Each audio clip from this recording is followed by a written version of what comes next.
Hello friends, welcome back to my YouTube channel. Video पसंद आए तो लाइक शेयर एंड सब्सक्राइब जरूर करके जाइएगा।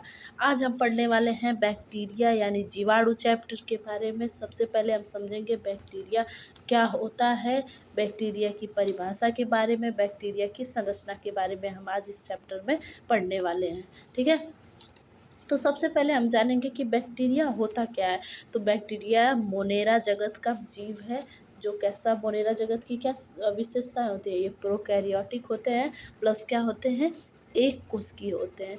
प्रोकैरियोटिक का मतलब क्या होता है, तो प्रोकैरियोटिक का मतलब होता है ऐसी कोशिका जिसमें केंद्रक ना हो, क्या हो, केंद्रक ना हो, प्लस कुछ ऐसे सेल ऑर्गेनल्स नहीं होते हैं जिसमें कोशिका कला यानी कोशिका झिल्ली के द्वारा वो गिरे हुए होते हैं, जैसे माइटोकॉन्ड्रिया, हरितलव।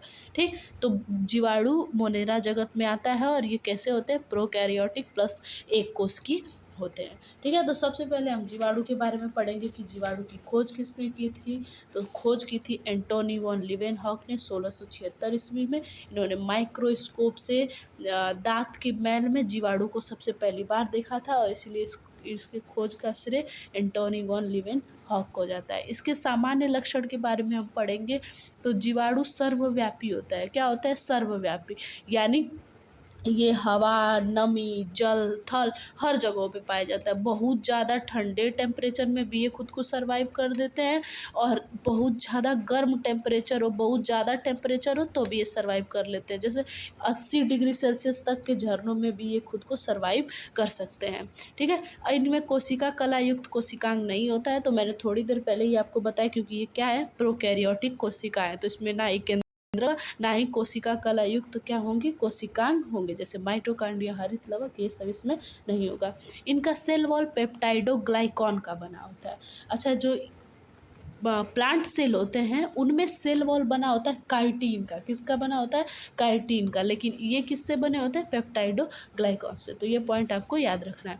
इनकी जीव द्रव्य की झिल्ली भीतर की तरफ मुड़कर, इनकी जीव द्रव्य क्या होती है, जैसे कोशिका भित्ति के अंदर इनकी एक संरचना थी जिसको बोलते हैं जीव द्रव्य की झिल्ली। ये भीतर की तरफ थोड़ी थोड़ी मुड़ी हुई होती है। इस संरचना को बोलते हैं मध्यकाय, मीजोसोम्स, जो श्वसन अंग की तरह कार्य करते हैं। ठीक है, अब जीवाणु में प्रचलन कैसे होता है, ये गमन कैसे करते हैं, तो कशाभिका के द्वारा। कशाभिका एक तंतु जैसी संरचना होगी जिसके द्वारा ये क्या करते हैं, मूवमेंट करते हैं।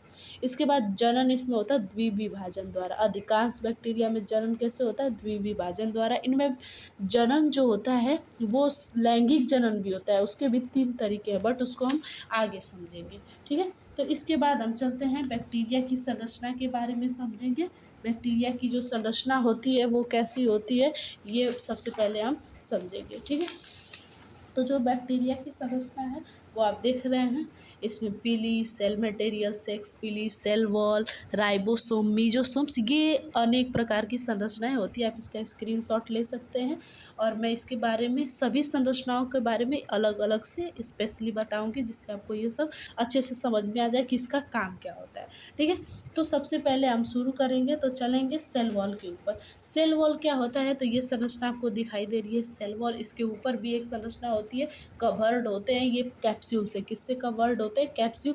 अगर आपसे कोई पूछे कैप्सूल क्या होता है, तो जीवाणु का जो आवरण होता है उसी को हम लोग क्या बोलते हैं, कैप्सूल बोलते हैं। और सेल वॉल क्या है, तो ये पेप्टाइडोग्लाइकॉन का बना है। और सेल वॉल के आधार पर भी बैक्टीरिया 2 प्रकार की होती है। कितने प्रकार की होती है, 2। इसको हम आगे पढ़ेंगे। ठीक है, माइकोप्लाज्मा ऐसी बैक्टीरिया है जिसमें सेल वॉल नहीं होते हैं। तो ये बात एग्जाम में पूछी जाती है कि ऐसी बैक्टीरिया का नाम बताइए जिसमें सेल वॉल नहीं होता है, तो वो कौन है, वो माइकोप्लाज्मा है। ठीक है, अब इसके आगे हम चलते हैं स्लाइम लेयर। ये क्या होता है, स्लाइम लेयर। तो स्लाइम लेयर, इस सेल वॉल के ऊपर कुछ चिपचिपे से पदार्थ होते हैं, चिकनी परत जो बना देते हैं, उसी को हम लोग बोलते हैं स्लाइम। उसी को हम लोग क्या बोलते हैं, स्लाइम लेयर पर बोलते हैं। इसके बाद हम चलेंगे साइटोप्लाज्मिक मेम्ब्रेन के बारे में पढ़ेंगे। किसके बारे में, साइटोप्लाज्मिक मेम्ब्रेन। ये क्या होता है, तो ये जो अंदर कोशिका झिल्ली के जब हम अंदर जाते हैं तो ऐसे मुड़ी मुड़ी संरचना आपको दिख रही है जो मीजोसोम्स का निर्माण करती है। तो यही क्या कहलाती है, साइटोप्लाज्मिक मेम्ब्रेन। ये कैसी होती हैं, तो ये पतली झिल्ली के समान होती है। कैसी होती है, पतली झिल्ली के समान होती है। और ये जगह जगह पर मुड़ी होती है, जिसका जो क्या करती है, मीजोसोम्स का निर्माण करती है। इसके आगे हम चलते हैं न्यूक्लियोइड। ये आपको संरचना दिख रहा है, डीएनए या न्यूक्लियोइड इसको बोलते हैं। डीएनए या न्यूक्लियोइड क्या होता है, तो ये बैक्टीरिया का आनुवंशिक पदार्थ होता है। इसके बारे में समझते हैं हम। तो जो न्यूक्लियोइड हो वो जीवाणु का आनुवंशिक पदार्थ है। इसमें गुणसूत्र नहीं होता है। क्या गुणसूत्र नहीं होता है, इसमें द्विकुंडलित डीएनए होता है। ठीक, आगे हम चलते हैं। ये फ्लैजिला है। क्या है? फ्लैजिला, जो गमन के लिए सहायता प्रदान करती है। तो ये फ्लैजिलिन प्रोटीन से बना होता है, तंतु के समान होता है और क्या करता है, मूवमेंट में सहायक होता है।